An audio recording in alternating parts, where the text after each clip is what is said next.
Subscribe to our channel and never miss an update.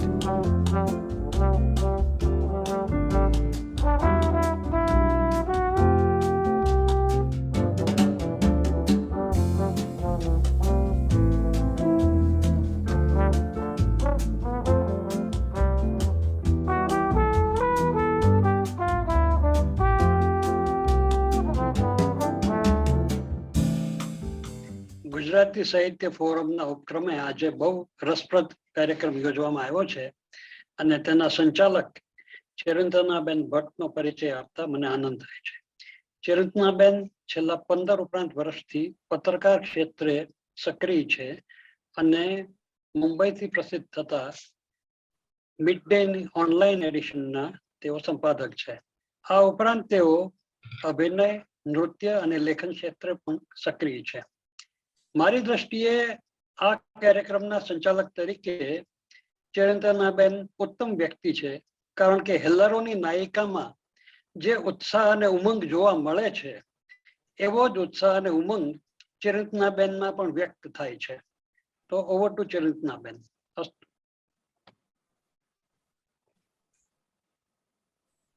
ચિરંતના, શરૂ કરી શકો છો. મ્યુટ છે તમારું, મ્યુટ છે.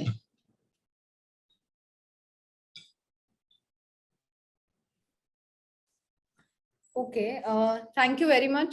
નમસ્તે બધાને. અને હેલ્લારો ફિલ્મની વાત ક્યાંથી શરૂ કરું એવો મને સૌથી પહેલા વિચાર આવે, કારણ કે એક દંતકથા જે આપણે ક્યાંક સાંભળી, કોઈક એક બહુ જૂની ગુજરાતી ફિલ્મમાં પણ એની વાત થઈ છે અને national award winning film Hellaro જે બહુ બધાની ઓળખાણ બની અને એ ઓળખાણ ઘડનારા અગત્યના લોકો આજે આપણી સાથે છે.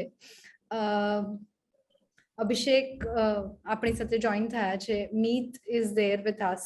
અભિષેક ઇઝ ધ ડિરેક્ટર. મીત અને પ્રતીક દે પ્રોડ્યુસ ધ ફિલ્મ. અને હેલ્લારોમાં જે શક્તિ અને ઉર્જા તમને જોવા મળી એ જેમના લીધે, જે સુંદર શક્તિમાન ચહેરાઓને લીધે ઘડાઈ હતી, એમાંની એક શક્તિ આજે આપણી સાથે છે, Kaushambi. Thank you very much.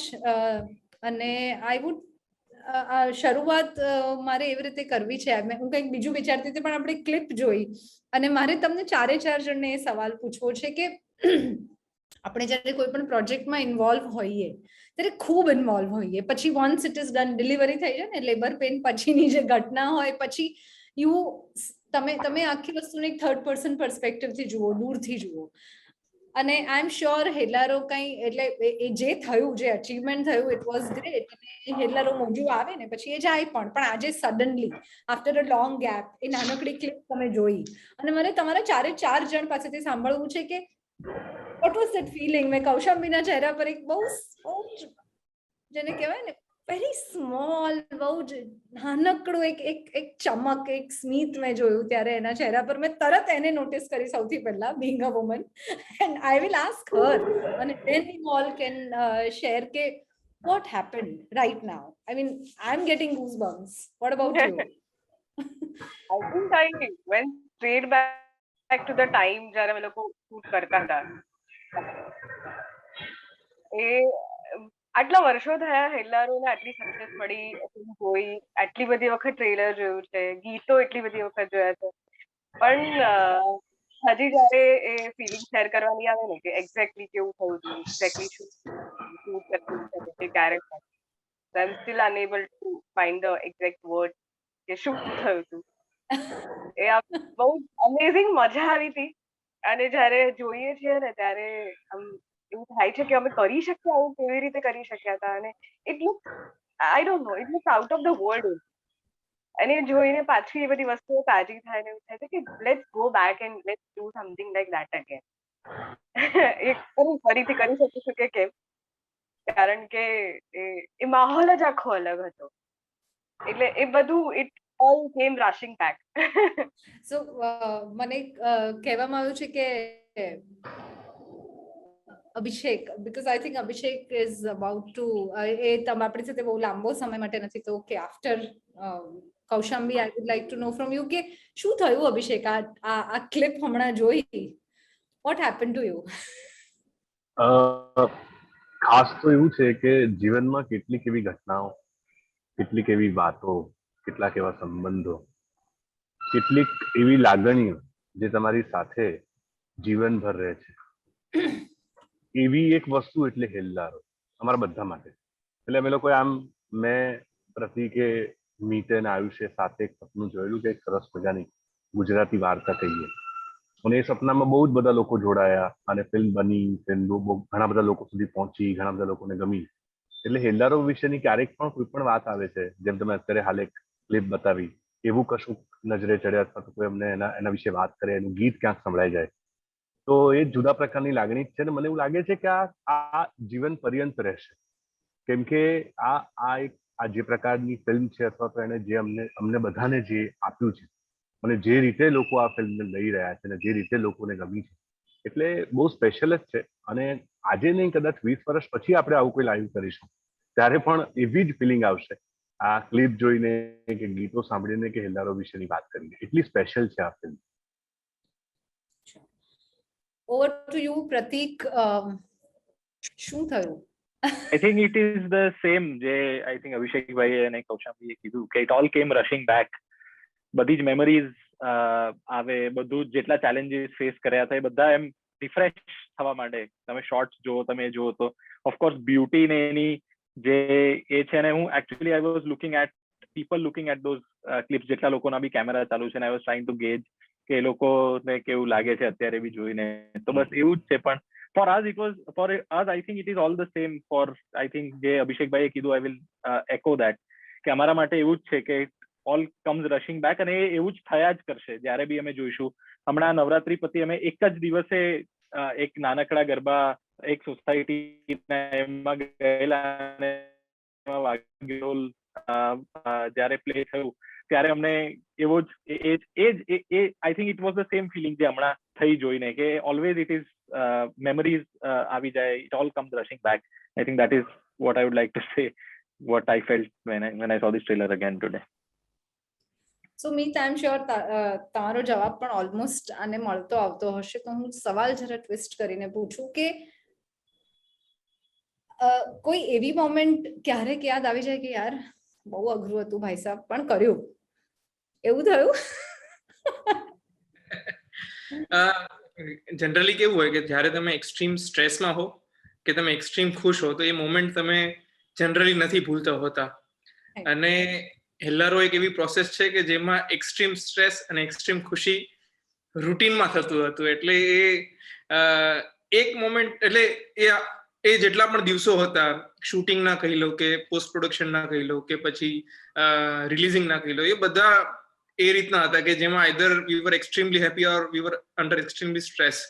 પણ બંને કેસની અંદર સૌથી વધુ આનંદ અને સૌથી વધુ મજા એ આવે કે બધા લોકો જોડે રહીને we'll try to positively come out the situation અને એને સોલ્વ કરી રહ્યા હતા. સો એક વસ્તુ આવે તો હેલ્લારો માટેનો ટર્નિંગ પોઈન્ટ તો એ જ હતો કે when the national award announce થયો, અને એ ઓલ ઓફ સડન જે રીતના પર્સપેક્ટિવ ચેન્જ થયા, અમારા જીવનના પર્સપેક્ટિવ ચેન્જ થયા. અમે ચોક્કસ વિચારી રહ્યા હતા કે આ ફિલ્મમાં તથ્ય છે, આ ફિલ્મ આગળ પહોંચશે, પણ જ્યારે એ વેલિડેશન આવ્યું ગવર્મેન્ટનું અને જે રીતના પછી લોકોએ રિસીવ કર્યું, તો એ one of the most shining moments કહી શકાય out of hundreds of them. But એ એવી જગ્યા છે, કે એવી એ મોમેન્ટ છે કે જે અમારું આગળનું રૂટ, અમારું ફ્યુચર ડિફાઇન કર્યું. એટલે આપણે તો આપણી જાતને સિરિયસલી લેવાનો પ્રયત્ન કરતા જ હોય, પણ સડનલી બહુ બધા લોકો ઓ ગોડ બધા જ આપણને સિરિયસલી લઈ રહ્યા છે હવે, એ આખી એક ઘટના ઘટી જાય. અભિષેક, ડિરેક્શનની વાત કરીએ તો એક ગુજરાતી ફિલ્મો બદલાઈ છે, પેલું ગામ ગરબો ને ગોકીરોમાંથી આપણે બહાર નીકળ્યા, અને અર્બન ગુજરાતી ફિલ્મો, formula, you know what I am talking about. એમાં એક જુદો ચીલો ચાતરવો. ક્યારેય પણ એવું થયું કે એક જેને કહેવાય ને કે એકવાર મનમાં એવું થઈ ગયું કે કરું આ કે કંઈક બીજું કરું? શું હતું? How did Hellaro happen to you? એટલે હું બહુ જ ક્લીશે વાક્ય બોલવાનો છું કે આ ફિલ્મને અમે નહીં, અમને આ ફિલ્મે પસંદ કર્યા છે. એવું એટલા માટે કેમ કે જ્યારે આ વિચાર આવ્યો કે આ પ્રકારની વાર્તા પર આપણે ફિલ્મ બનાવવી જોઈએ. એ પછી જ્યારે ફિલ્મ રિલીઝ થઈને લોકો સુધી પહોંચી ત્યાં સુધી બીજો કોઈ વિચાર જ નથી આવ્યો. હું એવું બહુ જ દ્રઢપણે એવું માનું છું કે ફિલ્મો કહેવાય છે માત્ર ને માત્ર વાર્તામાં જે તથ્ય છે એના જોર પર.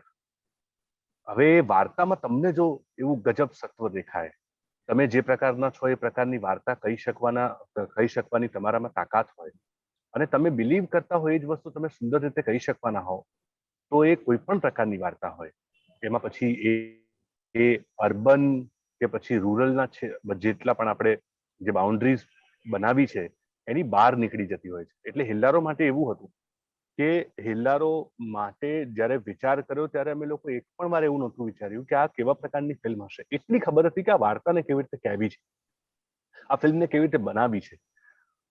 આપણે ત્યાં ફિલ્મો બદલાઈ અને લોકો કહે છે કે અર્બન ગુજરાતી ફિલ્મ શરૂ થઈ, પણ એવું તો આપણે ત્યાં વર્ષો પહેલા 70 અને 80ના દાયકામાં પણ સરસ મજાની ફિલ્મો બની હતી કે જેમાં શહેરની વાત હોય. એવું નથી કે આપણે ખાલી ગામડાઓની જ વાર્તાઓ કહી છે.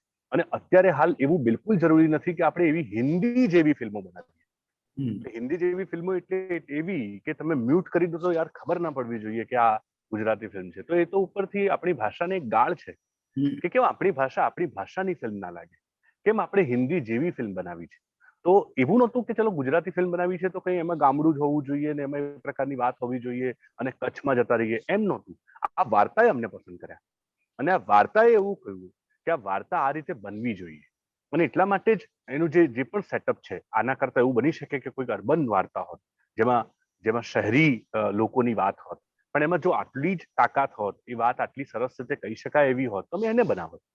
એટલે ફિલ્મ મેકર તરીકે જો તમે વાડાઓમાં બંધાઈને રહો, ફિલ્મ મેકર તરીકે તમે જો ચોક્કસ પ્રકારના કેટલાક જે ગણિતો આસપાસ ચાલે છે એમાં જો તમે બંધાઈ જાઓ તો મને એવું લાગે છે કે તમે સરસ રીતે તમને ગમતી વાત નહીં કરી શકો. એટલે અમે લોકોએ જ્યારે ફિલ્મ બનાવવાનું નક્કી કર્યું ત્યારે એવું હતું કે આ બહુ સરસ મજાની વાત છે, જેને પણ કહીએ છીએ ને બહુ જ ગમે છે. આ પ્રકારની વાતો થવી જોઈએ સિનેમામાં, કેમ કે સિનેમા મને એવું લાગે છે કે ખાલી ને ખાલી એન્ટરટેનમેન્ટ માટે રહેશે તો જીવશે જ નહીં. તમને હું તમારી ગમતી 3 ફિલ્મોના નામ કહું, જેટલા પણ લોકો સાંભળી રહ્યા છે બધાને, તો તમે જેટલી પણ ફિલ્મના નામ બોલશો એમાં કશું તથ્ય હશે, કંઈક એવી વાત હશે જે તમને સ્પર્શી હશે, કંઈક એવી વાત જે તમારી અંદર જીવે છે અથવા તો તમારી અંદર જે પણ જીવે છે એને કનેક્ટ કરતી હશે. અને એટલે જ એવી કોઈ ફિલ્મ બનાવી કે જે આપણને ગમે છે અથવા તો આપણને લાગે છે કે આમાં તથ્ય છે તો બનાવી દેવી, એવું નક્કી કરેલું. એટલે હેલ્લારો. અને એક પણ વખત સેકન્ડ થોટ નહોતો આવ્યો, એક પણ વખત એવું નહોતું થયું કે આમાં ગામડાની વાત છે, આટલી બધી સ્ત્રીઓ છે, પ્રેમ પ્રકરણ નથી આમાં કશું, આમાં એક પેલો જે ક્લીશે હીરો ને હિરોઈનની વાત આવે છે એવું કશું નથી. એટલી ખબર હતી કે આમાં કલ્ચર છે અને એ ખબર હતી કે એને કેવી રીતે બતાવવું છે. એવું પણ નહોતું કે બિલકુલ જે લોકો ફિલ્મ મેકર તરીકે એવું વિચારતા હોય છે કે ચલો ને આપણે કલ્ચર પર કશું કરીએ, એવું પણ નહોતું. અમારે એવો કોઈ દાવો આજે પણ નથી કે અમે લોકો એવું વિચાર્યું કે ગુજરાતમાં બહુ જ ખરાબ ફિલ્મો બને છે ને કલ્ચરની વાત નથી થતી ને એટલે કલ્ચર વિશેની ફિલ્મ બનાવે, એવું તો બિલકુલ નહોતું. જે હતું એ બહુ દિલથી હતું અને દિલથી બનાવી દીધી ફિલ્મ. અને પ્રતીક અને મીત બંનેને મારો આ ક્વેશ્ચન છે કે એક પ્રોજેક્ટ જે ઘરેડથી જુદો છે, જેમાં ચીલો ચાતરવાનું ઇન્ટેન્શન એ નથી, પણ જુદું છે, બહુ જ ક્લિયરલી જુદું છે. એ એક કન્વિન્સ તમે લોકો કેવી રીતે થયા કે ના આપણે આ પ્રોજેક્ટમાં જોડાવવું છે?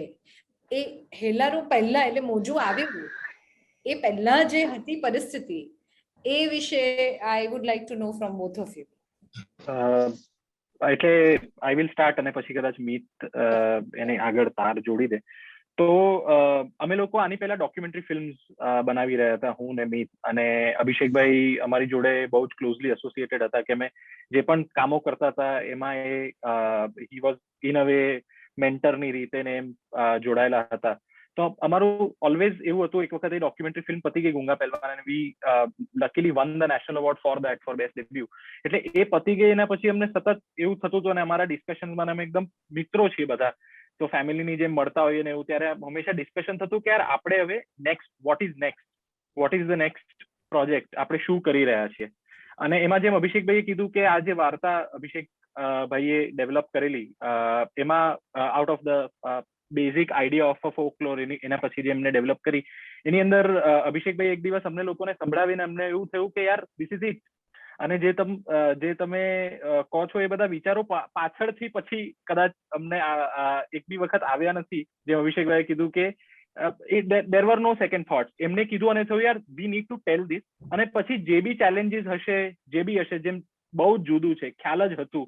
અને અમે લોકો દરેક વખતે કહેતા હોઈએ છીએ that we made this film, એ બધી મિસ્ટેક્સ અને પ્રોબ્લેમ સોલ્વિંગ થી આ ફિલ્મ બની ગઈ છે. એ કઈ બહુ સ્મૂથ પ્રોસેસ નહોતી. એટલે અને લકીલી એવું થયું કે બહુ વિચારો ના આવ્યા આવા બધા, કે ભાઈ કઈ રીતના કરીશું આટલું જુદું. કેમ કે જો વિચારો આવ્યા હોત તો કદાચ અમે ન કર્યું હોત, પણ વિચારો ના આવ્યા એટલે કદાચ અમે લોકો કૂદી પડ્યા અને this happened. Meet, I'm sure would like to add to this. હા, એટલે જે કહ્યું એ બરાબર છે. અને ડાઉટ્સ તો નહોતા જ અમને લોકોને શરૂઆત કરી ત્યારે પણ, અને જ્યારે અમે લોકોએ ફિલ્મો બનાવવાની ચાલુ કરી સફર ત્યારે પણ એવું હતું કે અગર અમે લોકોએ એક નિર્ણય લીધો છે જેમાં બધા જ લોકો કન્વિન્સ થયા છે, તો એ વસ્તુ પાર પાડવામાં આવશે. પછી ચોક્કસથી એમાં જે પણ તકલીફો આવે એને સોલ્વ કરવામાં આવશે. પણ જે એકમેકનો જે વિશ્વાસ હોય, એકમેક ઉપરનો જે ભરોસો હોય એ આગળ લઈ જાય. અને હેલ્લારો માટે પણ સૌથી વધુ એ નિર્ણાયક રહ્યું કે જેમ કે જ્યારે પ્રોજેક્ટનો શરૂઆત હતી, જ્યારે ઘણા બધા પ્રશ્નો હતા, પણ જે એકબીજાનો જે ભરોસો હતો એને ઈઝી કરી દીધી પ્રોસેસને. અને પછી ચોક્કસ વેલિડેશન મળે એટલે પ્રોસેસ ને બધા લોકો સેલિબ્રેટ કરતા હોય છે. પણ જે મહત્વનું છે કે જેની પહેલા જ્યારે બધા એકબીજા ઉપર ભરોસો મૂકીને આગળ વધ્યા, તો એના હિસાબે આઈ થિંક અમે લોકો અહીં સુધી પહોંચી શક્યા. વન્ડરફુલ. કૌશાંબી, મને તારી પાસેથી એ જાણવું છે કે જ્યારે આ પ્રોજેક્ટ તારી પાસે આવ્યો, જ્યારે તે નક્કી કર્યું કે okay I will be a part of this, આ પ્રોજેક્ટનો હું ભાગ હોઈશ, અને તું બહુ જ સારી અભિનેત્રી છે, આઈ નો ઇટ ફોર અ ફેક્ટ, મેં તારી સાથે કામ કર્યું છે થોડું, પણ ઓફકોર્સ આઈ નો. અને આટલી બધી બીજી એક્ટ્રેસીસ સાથે, અને હંમેશા એક એટલે એવું કહે છે ને કે રોલની લેન્થ નહીં, એનું કદ મહત્વનું છે. આદમી લંબા નહીં ઊંચા હોના ચાહીએ એ પ્રકારનું. તો તને ક્યારેય પણ એક સેકન્ડ માટે એવું હતું કે કારણ કે સ્ક્રીન સ્પેસ, કેટલો ટાઈમ મળશે, કેટલું footage I be able to gate, A conflicts હતા? અને પ્લસ એ શું ટ્રિગર હતું, એ શું પુશ હતો, કે એ શું કારણ હતું જેના લીધે તને એવું થયું કે ના, આ તો કરવું જ છે? આઈ થિંક જે અભિષેક ભાઈએ વાત કરી કે આ ફિલ્મે અમને લોકોને ચૂઝ કર્યા છે, તો ઇટ ઇઝ વેરી ટ્રુ. કારણ કે ઘણા બધા એવા કેરેક્ટર્સ હતા કે જે ચેન્જ થયા છે છેલ્લી ઘડી સુધી, અને જે લોકો પહેલેથી છેલ્લે સુધી રહ્યા છે એમાં I think I was one of the person કે જે નરેશનથી લઈને ફિલ્મ બની ગઈ ત્યાં સુધી આઈ વોઝ કોન્સ્ટન્ટ. મારું કેરેક્ટર કંઈ ચેન્જ થયું નહીં કે કંઈ ના થયું. તો I feel very lucky that I was chosen for this. અને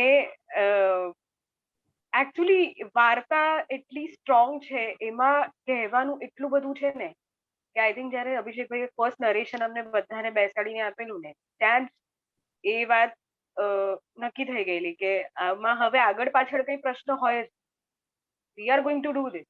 એટલે તમને કરવા માટે શું છે, કંઈ નહીં, એ ખાસ કંઈ મેટર જ નથી કરતું. જેવી રીતે હું હંમેશા એવું કહેતી રહું છું, મને કોઈ પણ પૂછે કે કંઈ પણ કરે ને, તો આ જે નેશનલ એવોર્ડ છે, that is not my achievement, that is not Kaushambi's achievement, that is the achievement I have got because of the film. એ આખા યુનિટને એ ફિલ્મના કારણે, એ ફિલ્મની જે વાર્તા છે એ એટલી અદ્ભુત છે, એના કારણે આ 13 એક્ટ્રેસીસને આ વસ્તુ મળી. એક્ટ્રેસીસના કારણે ફિલ્મ સારી છે તો છે, but that whole achievement is as a unit, એ સ્ટોરીના કારણે મળેલું. તો એટલી બધી સ્ટોરીમાં એ શું કહેવાય, એક ગ્રેવિટી છે એ સ્ટોરીમાં કે તમને એ એકવાર સાંભળ્યા પછી તમારી બહાર જ નથી નીકળી શકતા. અને આઈ થિંક મારા માટે મેજર બીજું એક કારણ એવું પણ હતું કે મેં અભિષેકભાઈને નાટકો ડિરેક્ટ કરતા જોયા છે, અભિષેકભાઈ નાટકો જોયા છે, અને મને એ નાટકો એટલા બધા ગમતા ને, ઇટ વોઝ વેરી સિનેમેટિક. એટલે એ એમની પહેલી ફિલ્મ હોય અને એમાં આટલી સ્ટ્રોંગ વાર્તા હોય ને એમાં એવો part of it, there is no question આજ કે પછી કેરેક્ટર શું છે, કે શું કરવા મળે છે, બીકોઝ આઈ વોઝ શ્યોર કે એમાંથી બહુ જ બધું શીખવા મળશે અને બહુ જ બધું કરવા મળશે.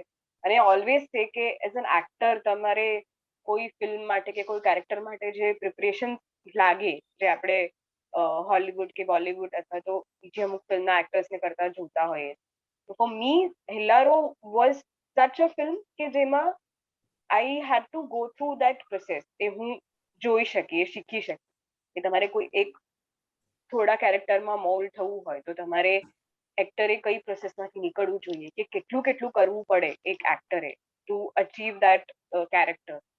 તો એ એક્સપિરિયન્સ પણ બહુ સારો હતો. અને બીજું એક પર્સનલી આઈ બિલીવ, એ ખાલી હેલ્લારોના રિલેટેડ નથી, as a actor I believe કે રોલ નાનો હોય કે મોટો હોય, આઈ થિંક એ એક્ટરના હાથમાં છે કે એને કેવો બતાવો. તો એ મને ક્યારેય પણ એવી આશંકા નહોતી જ કે સ્ક્રીન સ્પેસ નથી વધારે કે કંઈ કરવાનું નથી, કારણ કે બીજું એટલું બધું હતું ને, ન બોલતા પણ બહુ જ બધું હતું કરવા માટે, બતાવવા માટે. અને આઈ થિંક અમે લોકો બધી જ એક્ટ્રેસીસ એ જીવ્યા છીએ ક્ષણે ક્ષણ. એ જે જેટલા પણ રિસર્ચના કે રિહર્સલ્સના કે શૂટના જેટલા મહિનાઓ હતા, એ બધા જ અમે એક એક સેકન્ડ જીવ્યા છીએ. So I think everything was worth. There was no question after we heard the story.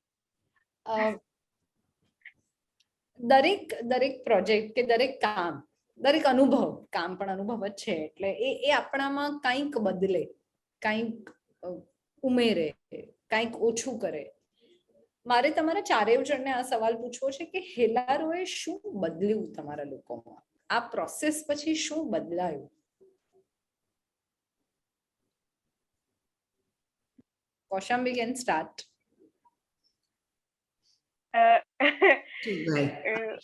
અભિષેક. શરૂ થયું ત્યારે અભિષેકભાઈને આઈ થિંક જો if he has to leave then I think he should share. કરવાનું છે તો you can answer. એટલે આમ હેલ્લારો પછી આસપાસનું વાતાવરણ એટલા માટે શરૂઆતમાં બદલાયું કેમ કે પહેલો ગુજરાતી ભાષાનો નેશનલ એવોર્ડ, એટલે ગુજરાતી ભાષામાં આટલી બધી ફિલ્મ્સ બની પણ બેસ્ટ ફીચર ફિલ્મનો નેશનલ એવોર્ડ પહેલી વાર મળ્યો. એટલે જે પ્રકારનું સન્માન ચારે તરફ મળ્યું, એ સન્માનની આમ ક્યારે પણ કોઈ પણ ફિલ્મ મેકરે અથવા તો કોઈ પણ એક્ટ્રેસે ક્યારે અપેક્ષા ના રાખી હોય, કેમ કે આ એ પ્રકારનો એવોર્ડ છે, જેમ ધીરે ધીરે એક્ટ્રેસને પણ જે એવોર્ડ મળ્યો છે ગુજરાતી સિનેમામાં એક્ટિંગ કરવા માટે, ક્યારેય કોઈ પણ અભિનેતા કે અભિનેત્રીને નેશનલ એવોર્ડ નથી મળ્યો. કંકુ ફિલ્મ માટે ઇન્ટરનેશનલ એવોર્ડ બેસ્ટ એક્ટ્રેસનો મળ્યો, એ પછી એક્ટ્રેસને ગુજરાતી ભાષા માટે એવોર્ડ નથી મળ્યો. એટલે આમ એટલી બધી મોટી વાત કે શરૂઆતમાં એવું ચોક્કસ થતું હતું કે આ એટલું બધું મોટું છે અચીવમેન્ટ કે જેના લીધે આસપાસનું વાતાવરણ ખૂબ બધું બદલાયું છે.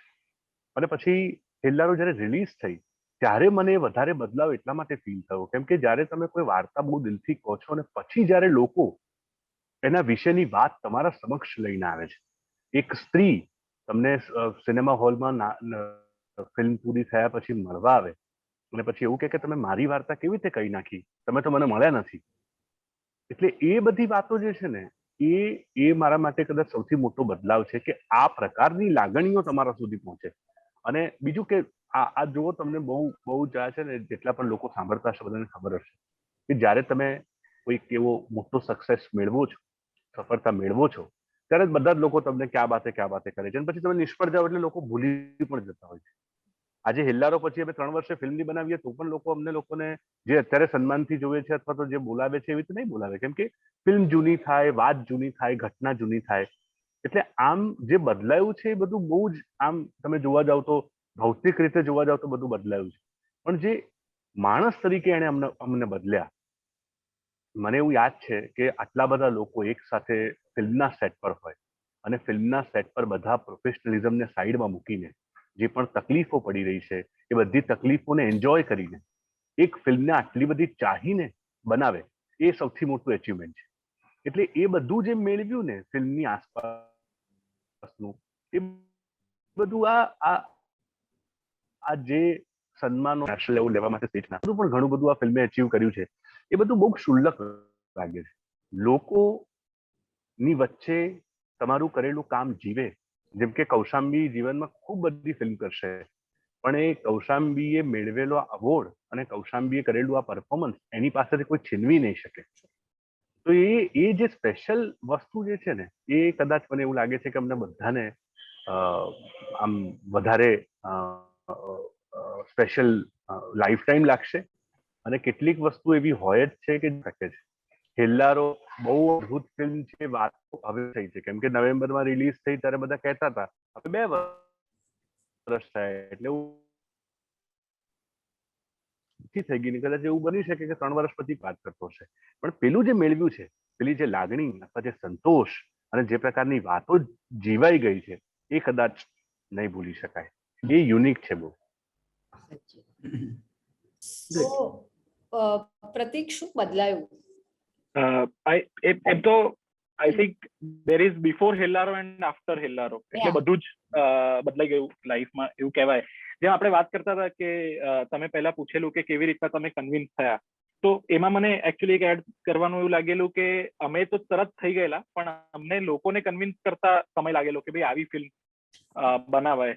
But I think after Hellaro that is the biggest thing that has changed કે હવે લોકો કન્વિન્સ છે કે આવી વાર્તાઓ જો એકદમ તથ્યવાળી વાતો જો આપણે કરીશું સરસ રીતે, સમાજને કંઈક આપતી કંઈક વાત લઈને આવીશું ફિલ્મમાં, તો એને બનાવવા માટે લોકો ડરશે નહીં. I think that is the biggest change that has happened around us એવું મને એક લાગ્યું. અને બીજું અમારા માટે એવું છે કે અમે જ્યારે બી મળીએ ને ત્યારે અમે જૂની વાતો બહુ યાદ કરતા હોઈએ, સ્ટોરીઝ બહુ એકબીજા સાથે આવું થયેલું. તો Hellaro gave us innumerable stories for life, એવું હું ચોક્કસપણે કહું છું કે એટલી બધી સ્ટોરીઝ, એટલા બધા challenges, every day was something new. એટલે it has given us stories for life and that has changed us as people કે હવે અમને દરેક વાત માટે, દરેક સ્ટ્રગલ માટે કદાચ અમારી જોડે હવે એક રેફરન્સ પોઈન્ટ છે જે પહેલા નહોતો. અને that is I think the biggest change that has happened for me. Okay, Meet. એટલે આજે કહ્યું છે ને આમાં મોસ્ટલી બધી વસ્તુ આવી ગઈ છે. અભિષેકભાઈએ જે પ્રકારના પર્સપેક્ટિવ કયા અને પ્રતિકે કયા એ બહુ વેલિડ અને બહુ સત્ય છે. એટલે આની અંદર મારા માટે એટલું જ છે કે હેલ્લારોએ જે વિશ્વાસ ઉભો કર્યો ખાસ કરીને અમારી અંદર, કે અમે લોકો આ પ્રકારની ફિલ્મ કે અમે ફિલ્મ કહેવા માંગીએ છીએ તો ફિલ્મ અમે બનાવી શકીશું, ને આસપાસના લોકોને જે વિશ્વાસ આવ્યો અમારા ઉપર એ સૌથી વધુ મોટો ટેકઅવે છે. બાકી ચોક્કસ પ્રકારે ઇન્ડસ્ટ્રીમાં એ બદલાવ અમે જોઈ શકીએ છીએ. અમને લોકો રેફર કરે છે બેન્ચમાર્ક તરીકે, ત્યારે અમને ખૂબ આનંદ આવે છે કે હા અમે આવું આ થઈ શક્યું. તો એ એક હંમેશા સપનું હોય કે અમે લોકો જયારે પિક્ચર બનાવતા ત્યારે અમને એવું સપનું હતું કે 4 માંથી કોઈ પણ એક ગીત ગરબામાં વાગવું જોઈએ, એવું અમારું સપનું હતું. અને એ ખાલી અમારું નતું, પછી જયારે સેટ પર લોકો આવ્યા અને ગરબા શૂટ થતા હતા ત્યારે એ સપનું સહિયારું હતું. પણ હવે જયારે અમે એ જોઈએ છે ને કે હા લોકો એને ઓર્ગેનિકલી જ વગાડે છે, લોકો એને ઓર્ગેનિકલી જ પ્રેમ આપે છે, તો એ ખુશી આપે છે, એ સંતોષ આપે છે. બાકી એ સંતોષ છે ને એ સૌથી વધુ મોટું ટેકઅવે છે આ ફિલ્મને લઈને. કૌશાંબી, એટલે એક સ્ત્રી તરીકે, એક છોકરી તરીકે તો આઈ એમ શ્યોર કે બહુ જ એક જુદું તમે કદાચ, એટલે આપણે જુદા સંજોગોમાં રહેતા હોઈએ, આપણું સોશિયલ કલ્ચરલ બેકગ્રાઉન્ડ જુદું હોય છતાં પણ કંઈક એવું હોય જે એક નવો દ્રષ્ટિકોણ આપે. કંઈક અમુક બાબતો વિશે આપણે જુદી રીતે વિચારતા થઈ જઈએ કદાચ. શું બદલાયું? આપણે એક તો 21મી સદીમાં જીવીએ છીએ. We are like, I am personally very open-minded. I believe in feminism and everything. પણ છતાં એ બધી વસ્તુઓ વિશે વાત કરવી અથવા તો એ બધી વસ્તુઓ પર એના માટે ફાઇટ કરવી મચ ઇઝીયર, કારણ કે I am sitting in a very comfortable environment right now. મારે બેઝિક વસ્તુઓ માટે ફાઇટ નથી કરવાની, સહેજ પણ કરવાની નથી ફાઇટ. તો આઈ થિંક એ જે પેન હતું ને, એ જે સ્ત્રીઓનું પેન છે કે એ લોકોને બોલવાની પણ છૂટ નથી, એ સીધું વાગે એવું હતું. એટલે એ વસ્તુએ બહુ જ મજબૂર કરી. અને ખાસ એ જે કહેવાય ને કે ઇટ વોઝ વેરી અવેકનિંગ કે મોડર્ન સ્ત્રીને કે જે ફેમિનિઝમમાં બિલીવ કરે છે ને બધું જ કરે છે એના માટે આઈ think it was a tight slap કે આપણને આપણા એટલું બધું બ્લડની અંદર એ ઘૂસી ગયેલું છે ને કે આપણી સાથે ક્યાંય કંઈ ખોટું થઈ રહ્યું છે કે આપણે આ સહન કરી રહ્યા છીએ એ રિયલાઇઝ જ નથી થતું. અને મને એક વસ્તુ બહુ જ ખાસ એ રિયલાઇઝ થઈ કે આપણે હંમેશા પુરુષોને એવું કહીએ કે સ્ત્રીઓને દુઃખ આપે છે ઓર એના કારણે સ્ત્રીઓએ સહન કરવું પડે છે, પણ આઈ થિંક સ્ત્રીઓની સૌથી મોટી દુશ્મનો સ્ત્રીઓ જ હોય. તો એ ક્યાં ચેન્જ લાવી શકાય અને ક્યાં મારે અવેર રહેવાનું છે, that help a lot like as a human. જે અભિષેકભાઈ કીધું ને કે એ માણસ તરીકે બહુ જ ચેન્જ કર્યા છે, બહુ જ બધા પોઈન્ટ ઓફ વ્યૂ ચેન્જ થયા છે, બહુ બધા પર્સપેક્ટિવ માન્યતાઓ ખાસી ચેન્જ થઈ છે. એટલે કહેવાય ને કે પહેલા આમ એક થોડું સીમિત એક લિમિટેડ સર્કલમાં વિચારતા, હવે એક સર્કલ ખાસું મોટું થયું હોય ને હેલ્લારો પછી, એવું આઈ કુડ ફીલ. અને બીજી તો obviously national award, I think અમે બધી જ એક્ટર્સ જે અમને તેરે તેરને જેને એવોર્ડ મળ્યા છે એની ફર્સ્ટ કે સેકન્ડ કે થર્ડ એવી જ ફિલ્મ હતી ને બહુ જ કરિયરની શરૂઆતમાં આટલું મોટું અચીવમેન્ટ મળ્યું છે. વી કુડ ગો ટુ રાષ્ટ્રપતિ ભવન. એ જે અદ્ભુત અને અવિસ્મરણીય બધી મુવમેન્ટ છે ને, that is absolutely because of Hellaro. So that is તો એનીવે લાઈફ ચેન્જિંગ, ક્યારેય ભૂલાશે નહીં. પણ એના કારણે એઝ એન એક્ટર જવાબદારી બહુ જ વધી ગઈ, બીકોઝ જેવું નીચે કીધું ને કે બેન્ચમાર્ક તરીકે જોતા હોય છે, તો એ લોકો પણ એવું એક્સપેક્ટ કરે છે કે તમે હેલ્લારોની એક્ટર છો, you guys R national award winner. તો એમ જવાબદારી બહુ જ વધી ગઈ. તો it is a bit scary sometimes, but I think really good છે. બ્યુટીફુલ. અને આપણે અચીવમેન્ટ ચેન્જીસ એ બધાની વાત કરી, પણ સ્ટ્રગલ કચ્છમાં શૂટ કરવું, ખુલ્લા પગે ગરબા કરવા, એ છોકરીઓ ઝઘડા વગડા થાય કોઈના, શું એટલે પછી પ્રોડ્યુસર્સને આમ ટેન્શન થઈ જાય કે આ બંને બાખડી છે, આજે ગરબાનું શૂટિંગ કેવી રીતે કરીશું. આવી કોઈ ફની ઘટનાઓ, કંઈક ઇન્ટેન્સ મોમેન્ટ્સ જો તમે લોકો શેર કરી શકો વન આફ્ટર અનધર, બહુ મજા આવશે. Because behind the scenes of course કોને રસ ન હોય. So please Abhishekbhai.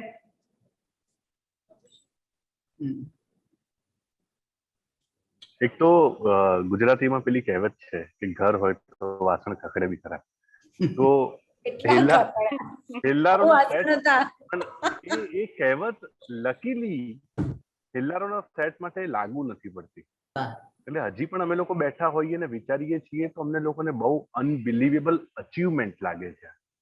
અચીવમેન્ટ અમારું નહીં, જેટલા પણ હ્યુમન બીંગ સેટ પર હતા એ લોકોનું.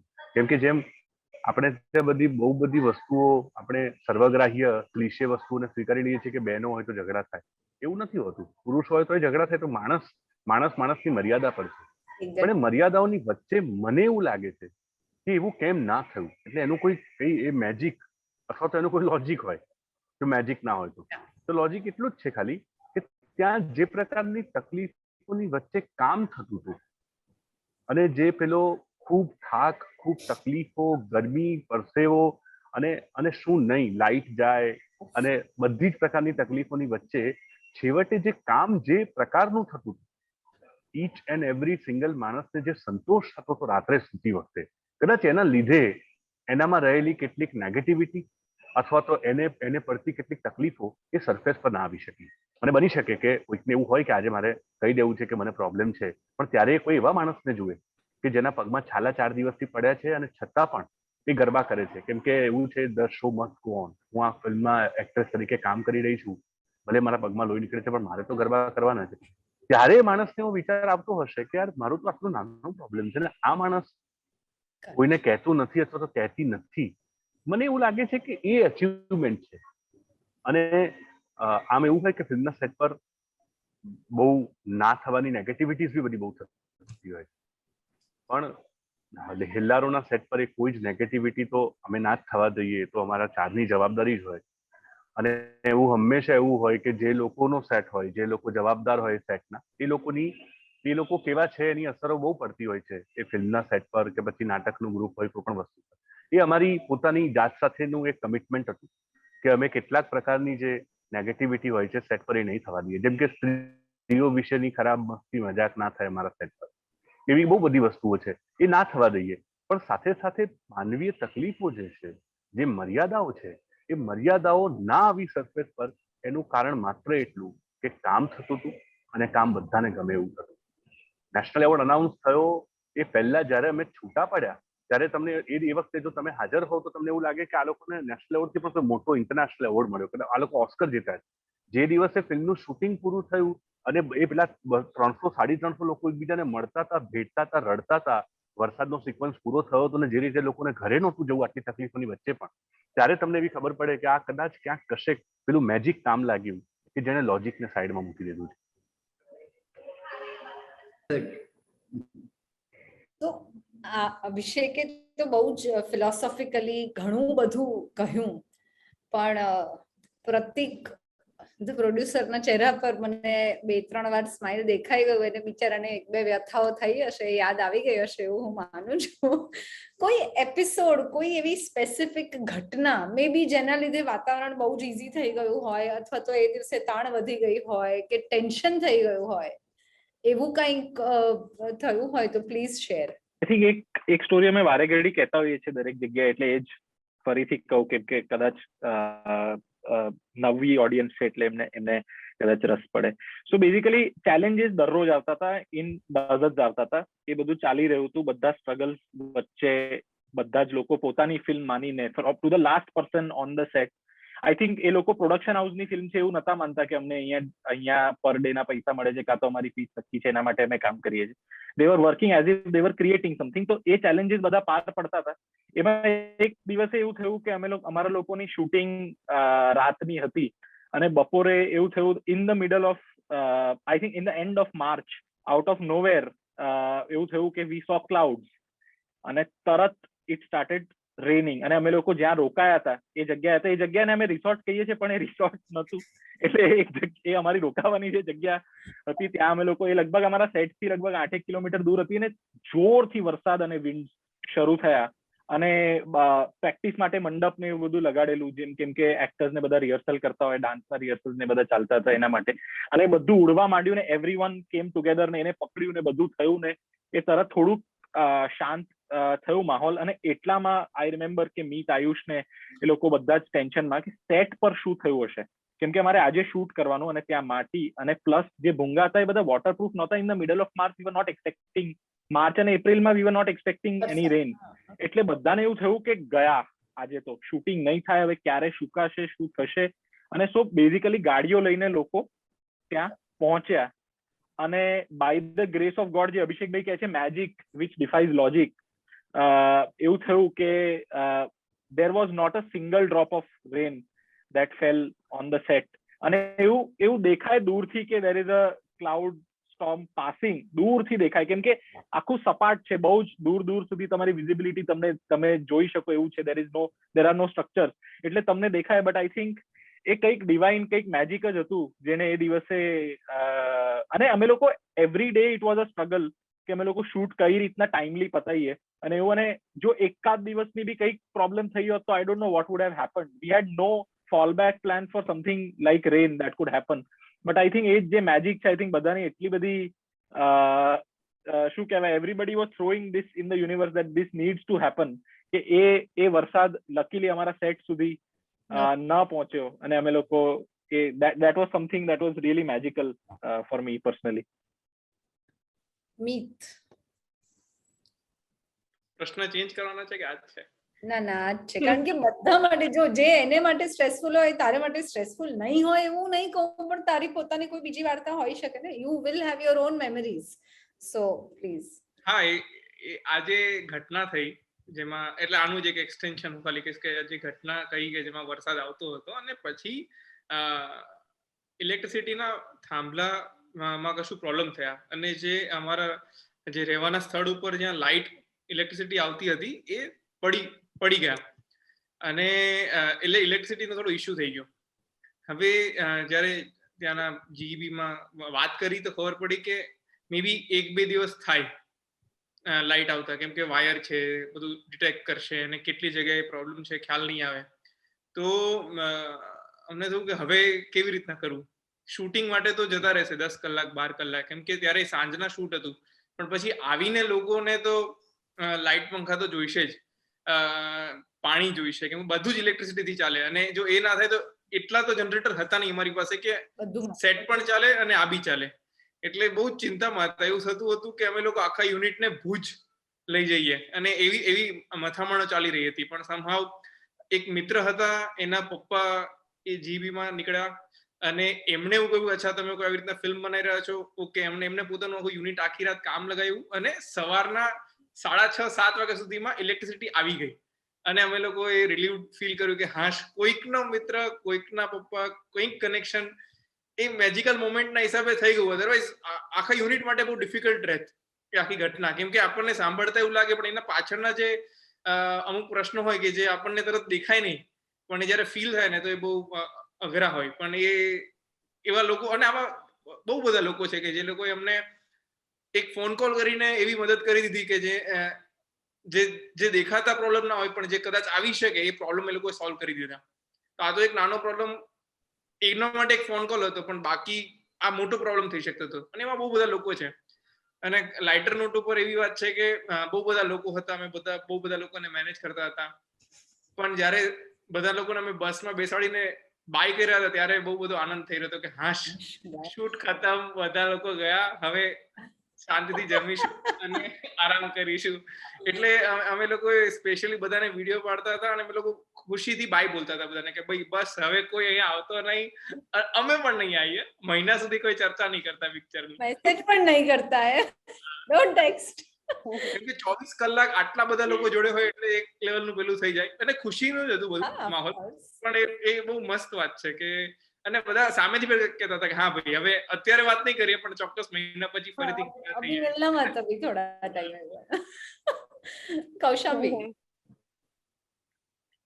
આઈ થિંક અમારા લોકોના સ્ટ્રેસ ને અમારા લોકોની પ્રોબ્લેમ જે પ્રોડક્શન ડિપાર્ટમેન્ટ ફેસ કર્યું ને એના કરતા એના કમ્પેરિઝનમાં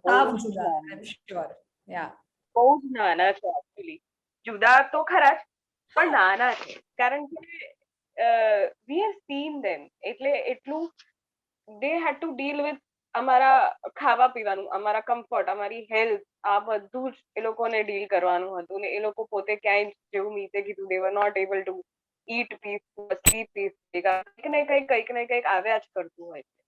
આ પ્રતિકે શેર કર્યો કે વરસાદ અચાનક થઈ ગયો, એવી રીતે જે રેવા વાળો સીન છે એ દિવસે, દેટ ઇઝ ધ રિયલ એ વાવાઝોડું હતું. એમાં કશું જ કોઈ એક્સ્ટ્રા પંખા કંઈ એડ કરેલા નથી. એ એટલી હદે એ પવન ફૂંકાતો હતો કે જેના કારણે એ ઇમ્પેક્ટ સરસ આવી છે. પણ એક વખત એવું પણ થયું છે કે એના કારણે શૂટ વહેલું રેપઅપ કરી લેવું પડ્યું, because of the sync sound કશું જ રેકોર્ડ નતું થતું, બહુ જ ધૂળ ઉડે છે.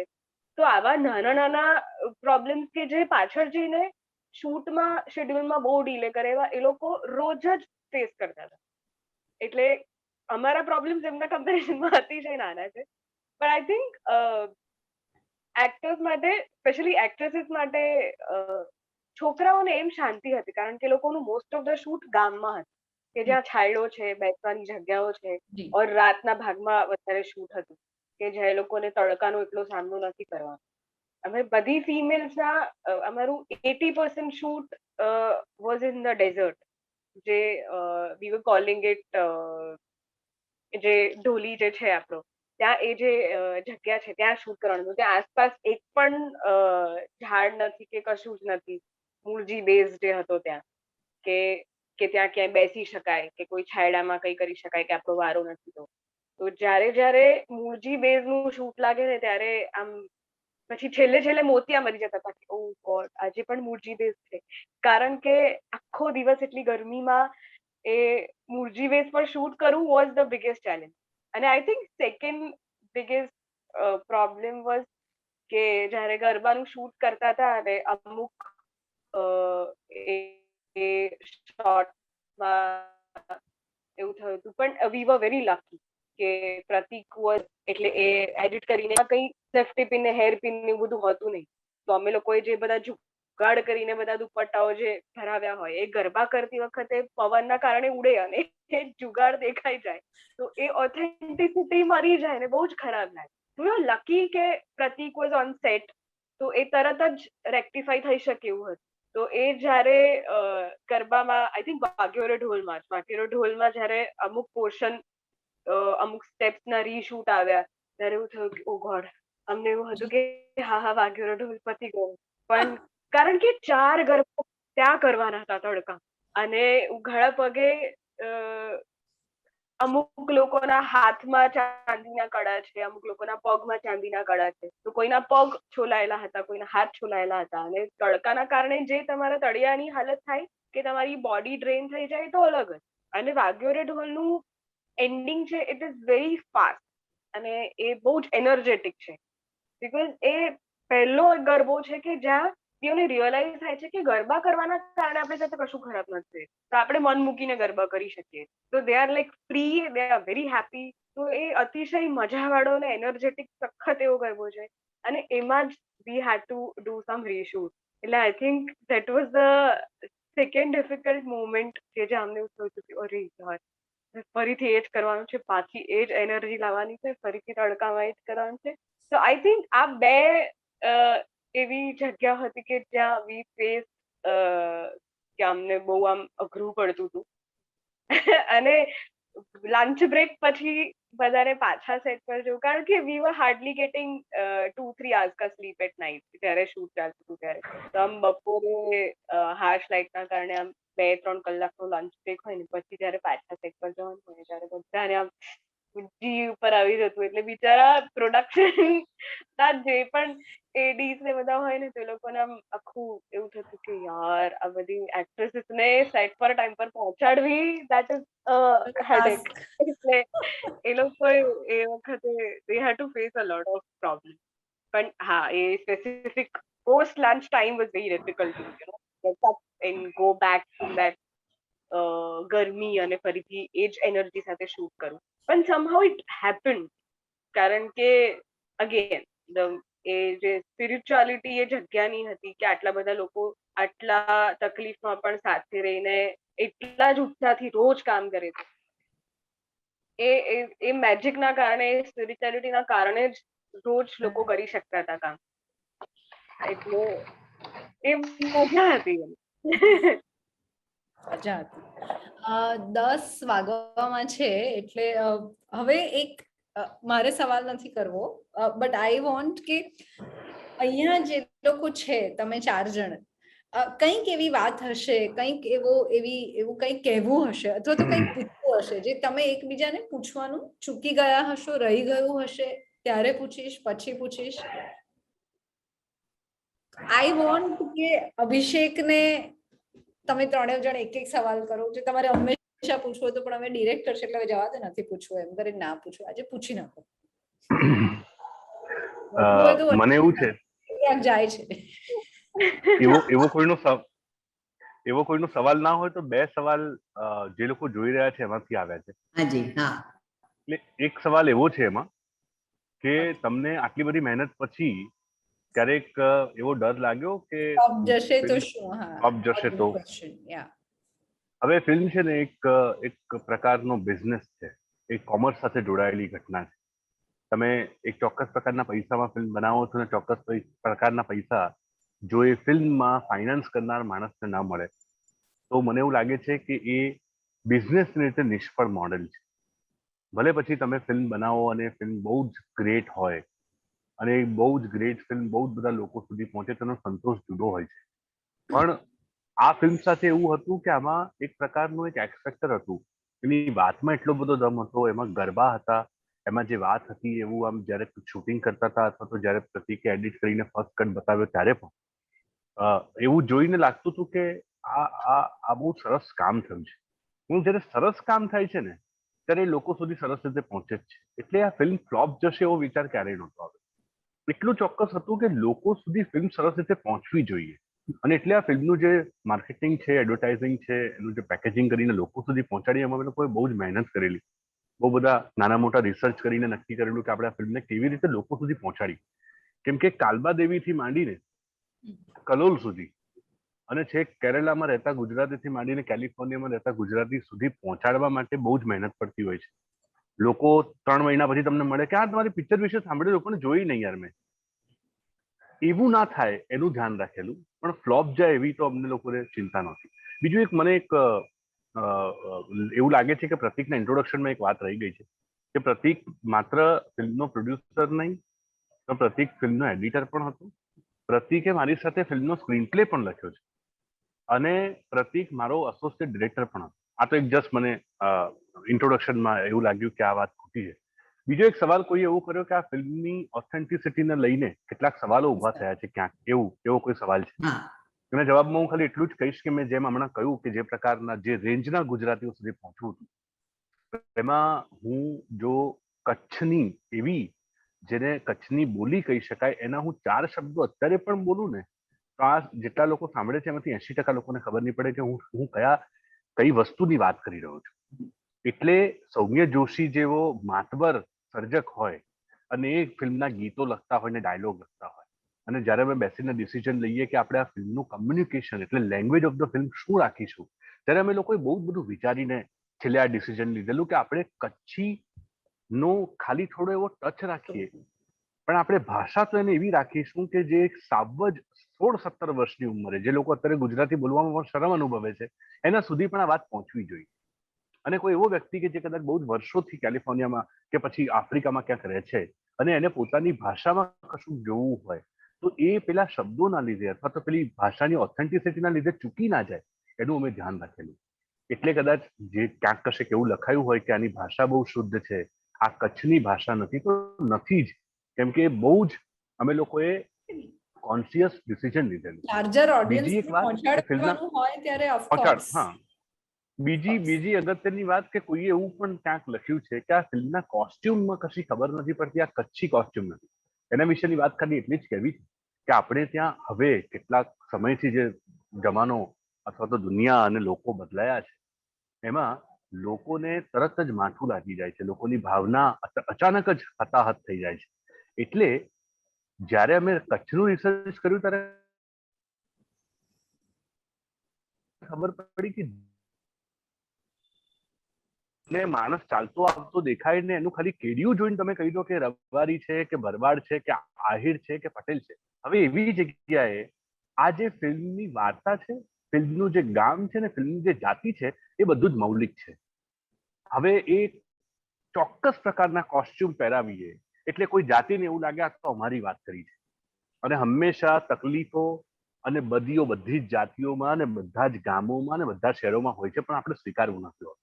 એટલે જે તે જાતિને એવું ના લાગે કે અમારી વાત આવી રીતે કેમ કરી, એટલા માટે અમે લોકોએ ખૂબ બધું રિસર્ચ કર્યું.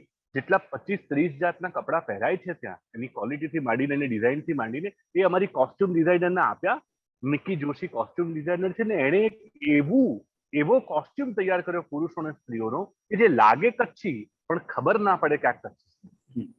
અને જો ફિલ્મમાં કચ્છી ભરત નથી દેખાતું તો એનું તો બહુ સરસ રીઝન આપવામાં આવ્યું છે કે મૂળી નામની એક સ્ત્રી હતી જે ભરત કામ કરતી હતી અને પછી પેલા પાસે ગઈ, પેલા માણસ સાથે એટલા માટે ગઈ કેમ કે એને એની કળાને બચાવવી હતી, એના એક્સપ્રેશનને બચાવવું હતું. અને એ પછી એ દિવસથી સ્ત્રીઓ ભરતકામ વાળા કપડા નથી પહેરતી. બાકી તમે મૂળીના ફ્લેશબેકમાં જુઓ તો મૂળીએ બહુ સરસ મજાના કપડા પહેર્યા છે જેમાં ભરતકામ થયેલું છે અને બહુ રંગીન કપડા પહેર્યા છે. એટલે આ બધી જે કેટલીક વાતો છે એના દરેક માણસે આમ તો જોવાની કળા જે છે, ફિલ્મ જોવાની કળા એ બદલાતી હોય છે. એટલે બધાને જવાબ ના આપી શકીએ, પણ અહીંયા જે સવાલ છે એના જવાબમાં હું ખાલી આ ભાષા અને કોસ્ટ્યુમ, બીજી બધી પણ કેટલીક વાતો ક્યાંક લખાઈ હશે એના વિશેની વાત થઈ હોત તો મને અત્યારે યાદ નથી, નતો તો એના પણ આપણે જવાબ આપી શકીએ. આ તો ખાલી જસ્ટ તમારા સુધી પહોંચાડવા માટે કે હિલ્લારોમાં લોકો સુધી પહોંચવા માટે કયા રસ્તે જવું એનું બહુ કોન્શિયસ ડિસિઝન અમે લોકોએ ફિલ્મમેકર તરીકે લીધેલું. ખૂબ સરસ. ચિંતના, હવે તો તમે ઓડિયન્સના પ્રશ્નો તો અભિષેકે લઈ દીધા છે. છેલ્લો એક સવાલ આવ્યો કે તમે કયા નવા પ્રોજેક્ટ પર કામ કરો છો. કામ કરશો તમે? If you want to reveal કંઈક ચાલતું હોય તમે વાત કરી શકો એમ હોય તો કહો. હું, પ્રતિક, મીત અને આયુષ અમે 4 જણા ભેગા થયા. એનું કારણ એવું હતું કે ચલો સરસ મજાની ફિલ્મો બનાવી. અમારી કંપનીનું નામ છે અર્ફન મોલા ફિલ્મ્સ, અને એમાં ચોક્કસ એટલે એક કામ કર્યું છે તો બીજા કામો કરવાના જ છીએ. એટલે આગળ જતા ફિલ્મો જ બનાવીશ, અને જે વાર્તાઓ અમારે કહેવી અને જે એવું લાગે છે કે આ વાર્તાઓ કહેવા બી જ જોઈએ, લાર્જર ઓડિયન્સ સુધી આ વાત પહોંચવી જોઈએ, એવી ફિલ્મો પર કામ ચાલી રહ્યું છે. અને બહુ જલ્દી તમને ખબર પડશે કે અમે આવનારી એક નહીં પણ કેટલી ફિલ્મો પર કામ કરી રહ્યા છે, અને એ કોણ કોણ એને દિગ્દર્શિત કરશે અને કઈ ભાષામાં બનશે, બધી વાત બહુ જલ્દી આવશે. પણ હા, ચોક્કસ ફિલ્મ પર નહીં, ફિલ્મો પર કામ ચાલી રહ્યું છે. સવાલ પૂછવા વાળું એક મેં જે કર્યું હતું, કૌશંબી તારે કોઈને કઈ પૂછવું છે આ 3 જણામાંથી? મારે ખાસ ખાલી અભિષેકભાઈને એક પૂછવું છે, out of the curiosity only. તો વી હેડ ધીસ મંજરીના ફ્લેશબેક નો જે ટ્રેક હતો વિચ વોઝ વેરી સ્ટ્રોંગ. એ આપણે સમયના કન્સ્ટ્રેન્ટને ધ્યાનમાં રાખીને કાઢ્યો છે કે કેવી રીતે? કારણ કે મને એવું થતું હતું કે ક્યાંક જો એનો ફ્લેશબેક આવ્યો હોત થોડો ઘણો, તો એ કઈ જગ્યાએથી આવ્યો છે, એ કેરેક્ટર કેમ આટલું સ્ટ્રોંગ છે. બાકી અમે લોકો જે બધા કેરેક્ટર્સ છીએ, we are not able to take the sense for us, because અમને એ સુધીમાં કે અમને રૂટમાં જ નથી આપવામાં આવ્યું અમારા કેરેક્ટર. પણ મંજરીએ જોયું, એમાંથી નીકળી છે. તો મને સમહાઉ મારા માટે બહુ જ પર્સનલી પણ મને એવું હતું કે that's a very beautiful track. તો મારે ખાલી મારી પોતાની ક્યુરિયોસિટી માટે જાણવું છે કે what was it was a creative call or time constraint જેથી આપણે એડ નતો કર્યો? એક તો જે લોકોને ખબર નહીં હોય એ લોકોને ખાસ કહેવાનું કે ફિલ્મની જે સ્ક્રિપ્ટ લખાયેલી એમાંથી બધું જ ફિલ્મમાં છે, એમાંથી કશું કાપ્યું નથી. પણ એક વસ્તુ જે કાપવામાં આવી છે, જે રિમૂવ કરવામાં આવી છે, એના વિશે કૌશાંબી વાત કરે છે. બહુ ઇન્ટરેસ્ટિંગ વાત છે કે મંજરી એ ગામમાં પરણીને આવે છે, અને મંજરી એક પ્રકારની મશાલ સળગાવે છે, અને મશાલથી ક્રાંતિ થાય છે. તો એ કેરેક્ટર આટલું બધું પાવરફુલ કેમ છે, એના વિશેનો એનો પોતાનો એક ફ્લેશબેક હતો. પણ હવે એવું થયું કે ફિલ્મના શૂટિંગ વખતે અમે લોકોએ એનું એક સ્કેડ્યુલ શૂટ કર્યું ને બીજું અમારે કદાચ ફિલ્મનું શૂટિંગ પૂરું થાય પછી 2 દિવસનું કરવું પડે એમ. એ દરમિયાનમાં વરસાદ હોવાને લીધે અમે ના કરી શક્યા, એટલે ત્યાં સુધી ફિલ્મનો ફર્સ્ટ કટ રેડી થઈ ગયો. અને જેવો ફર્સ્ટ કટ રેડી થયો તરત જ પ્રતિકે મને એવું બોલાવીને કહ્યું કે હું તમને કશું કરીને બતાવું છું. તમે કીધું શું? તો એણે મને એ મંજરીનો આખો ફ્લેશબેકની વાત જ આખી કાઢીને ફિલ્મ બતાવી. અને મને લાગ્યું કે તમને, એને પૂછ્યું મને કે તમને જર્ક લાગે છે? મેં કીધું મને નથી લાગતું જર્ક. પછી તરત જ મીત અને આયુષને બોલાવ્યા અને એ લોકોને બતાવ્યું. એ લોકોને પણ એક્ઝેક્ટલી એવું લાગ્યું કે મંજરી ઇન અ વે એટલી બધી પાવરફુલ એસ્ટાબ્લિશ થઈ જાય છે શરૂઆતમાં જ કે એને એના કેરેક્ટરને લોજિક આપવાની જરૂર નથી. અને બીજું, ડ્યુરેશન તો ફિલ્મનું 2 કલાક જ છે, એટલે 2 કલાક 10 મિનિટની કે 2 કલાક 15 મિનિટની ફિલ્મો તો વાંધો નથી. એટલે એનો ડ્યુરેશનના લીધે નહીં, પણ એવું થયું કે આ જે યુનિવર્સ છે, આ જે બહેનો છે, આ જે બહેનોની આસપાસ વણાયેલી દુનિયા છે, એની બહાર શા માટે જવું? એ ડિસિઝન હતું એકચ્યુઅલી. અને that was a creative decision કે આપણે શા માટે આ દુનિયામાંથી બહાર જઈ રહ્યા છીએ. આપણે કેમ ઓડિયન્સને આટલું સરસ આ દુનિયામાં એન્જોય કરી રહી છે, એને બીજી દુનિયામાં શા માટે ખેંચી જઈએ, શા માટે કારણ વગર તાણી જઈએ? એ પ્રતિકે કરીને બતાવ્યું, ને પછી અમે બધાએ એક્સેપ્ટ કર્યું. સૌમ્ય જોશીને પણ બતાવ્યું, અને એમણે બી કીધું કે હા યાર, આ મને એવું લાગે છે કે આ ગજબ વર્ક કરે છે. એટલે જે પેલું સેકન્ડ સ્કેડ્યુલ બાકી હતું કે જેમાં થોડું વીએફએક્સ પણ કરવું પડે એવું હતું, 2 દિવસનું સ્કેડ્યુલ હતું, અને બહુ જ હેવી શૂટ હતું અમારા માટે, એ નહીં કરવાનું ડિસિઝન લીધું. અને એનો જે એક ભાગ છે, એ ભાગમાં ગુજરાતી સિનેમાના ખૂબ જાણીતા અભિનેતા મલ્હાર હતા એમાં. એટલે મલ્હારે એમાં એક્ટિંગ કરી છે, એ પાર્ટ અમે કાઢી નાખ્યો. અને પછી જે બીજો પાર્ટ શૂટ થવાનો હતો ત્યારે શૂટિંગ જ ના કર્યું. અને ફિલ્મમાં જે લોકોએ કામ કર્યું છે એમને જ ખબર છે કે મંજરીનો એક ફ્લેશબેક પણ હતો, તો એ કાઢવાના આ કારણો હતા. Over to you, Kokilaben. Thank you very much, Abhishek, Kaushambi, Meet, Pratik. હા, તમને બધાને મારે એક વસ્તુ કહેવી પડશે કે ભલે આ તમારી હેલારોમાં કોઈ લવ ટ્રાયેંગલ નહોતો કે એક્શન ફિલ્મ નથી, મારામારી નથી, કશું જ નહોતું, છતાં લોકોએ ખૂબ જ ઉત્સાહભેર એને સ્વીકાર્યું. હું પોતે એવું માનું છું કે ફિલ્મ એ એક એવું મીડિયા છે કે સમાજને સારામાં સારા સંદેશા આપી શકે છે, અને એનાથી આપણે સમાજનો સારો બનાવી શકાય. તો તમે આ જે હેલારો જે ફિલ્મ આપી અને એનો આજે તમે બિલકુલ કોઈ પણ જાતના મસાલા વગરની, જેને સાવ સાદી ભાષામાં કહીએ તો કોઈ પણ જાતના મસાલા વગરની એક એવી સ્વચ્છ ફિલ્મ તમે એટલે કે બનાવી અને એ લોકોને ગમે છે. એટલે હું એવું માનું છું કે હેલારો ફિલ્મ ઉપરથી આખું ફિલ્મ જગત એક એવો સંદેશો મેળવી શકે કે તમે નિર્દોષ આનંદવાળી ફિલ્મ બનાવશો ને તો પણ લોકોને ગમવાની જ છે. એમાં મરી મસાલા આપવાની જરૂર નથી કે લોકોના જે સાયકોલોજી છે એને પણ આપણે નીચી કક્ષાએ લાવવાની જરૂર નથી. આટલો સરસ સંદેશો તમે હેલારો દ્વારા આપ્યા છે એટલે તમને બધાને ખૂબ ખૂબ ખૂબ જ અભિનંદન. અને આવીને આવી જ રીતે આવી સ્વચ્છ ફિલ્મો ભવિષ્યમાં આપશો એવી અમારા બધા જ દરેક શ્રોતાઓ તરફથી કરશો તમે. અને એટલું તમારી પાસેથી આજે હું પ્રોમિસ માંગુ છું અને તમે બધા મને હાથ ઊંચો કરીને પ્રોમિસ આપજો કે આવી સ્વચ્છ ફિલ્મ બનાવશો તમે.